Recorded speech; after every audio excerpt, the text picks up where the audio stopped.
Hi hello నమస్తే welcome to Moni creations. ఈరోజు video వచ్చేసి సున్నుండల తయారీ విధానం.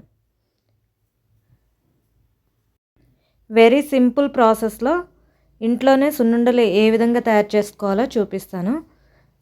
సో వీడియో ఎక్కడ స్కిప్ చేయకుండా చూడండి. ఇదే ఫస్ట్ టైం నా వీడియోని చూడడం అయితే ప్లీజ్ సబ్స్క్రైబ్ మై ఛానల్. నేను ఇవి వచ్చేసి ఆర్డర్ బేస్ మీద రెడీ చేశాను. ఇంట్లో ఉన్న నెయ్యితోనే నేను చేస్తాను.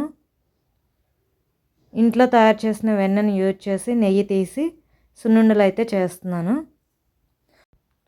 ముందుగా స్టవ్ ఆన్ చేసుకొని కళాయి పెట్టుకొని మినపగుండ్లని రోస్ట్ చేసుకోవాలి.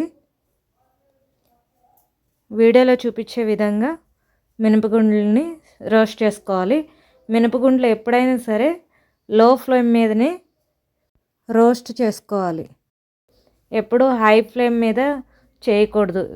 లో ఫ్లేమ్ మీద అయితేనే ఈవెన్గా రోస్ట్ అవుతాయి. మినపగుండ్లు బాగా వేగేంత వరకు గరిటెతో తిప్పుతూనే ఉండాలి.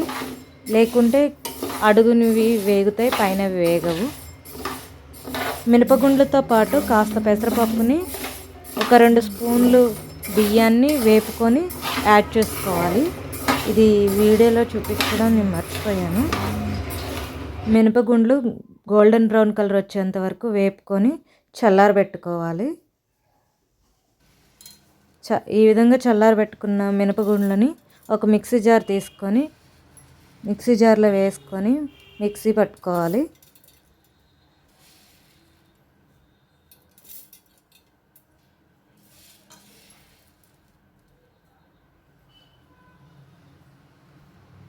ఈ క్వాంటిటీలో మినపగుండ్లను తీసుకొని మిక్సీ పట్టుకోవాలి. మరీ మెత్తగా స్మాష్ చేసుకోకూడదు, కొంచెం బరకగా పట్టుకోవాలి.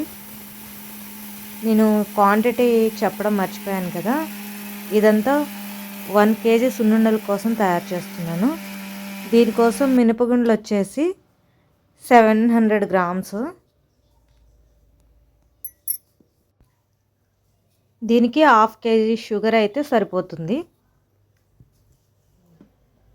ఇలా మినుములు మిక్సీ పట్టుకున్నాక షుగర్ని కూడా మిక్సీ పట్టుకోవాలి. మనకి రుచికి సరిపడా తీసుకుంటే సరిపోతుంది షుగర్ని. షుగర్ సరిపోతుందో లేదో ఒకసారి చెక్ చేసుకోవాలి మనం కలుపుకున్నాక. ఈ విధంగా మిక్సీ పట్టిన షుగర్ని, మినపగుండ్లు పౌడర్ని రెండింటిని కలుపుకోవాలి, బాగా కలుపుకోవాలి.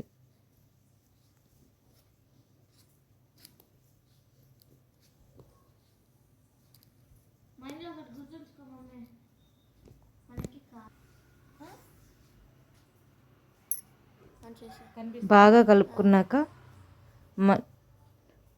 నేనైతే ఇంట్లో తయారు చేసిన నెయ్యిని యూజ్ చేస్తాను సున్నుండలు చేయడానికి. వేడి నెయ్యి అస్సలు తీసుకోవద్దు, టేస్ట్ చేంజ్ అవుతుంది.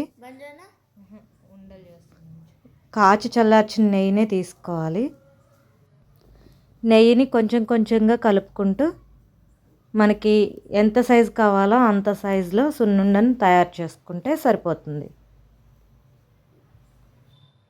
మీకు ఎవరికైనా సున్నుండలు కావాలంటే డిస్క్రిప్షన్లో నా వాట్సాప్ నెంబర్ ఉంది, దానికి డిఎం చేయండి. మీకు ఎలా కావాలంటే అలా చేస్తాను. బెల్లంతో కావాలంటే బెల్లంతో చేస్తాను, షుగర్తో కావాలంటే షుగర్తో చేస్తాను. ఇంట్లో తయారు చేసిన నెయ్యిని యూజ్ చేసి మాత్రమే స్వీట్స్ ప్రిపేర్ చేస్తాను. సో మీ అందరికీ ఈ వీడియో నచ్చుతుందని అనుకుంటున్నాను. నా వీడియో మీకు నచ్చినట్లయితే లైక్ చేయండి, షేర్ చేయండి. Please subscribe.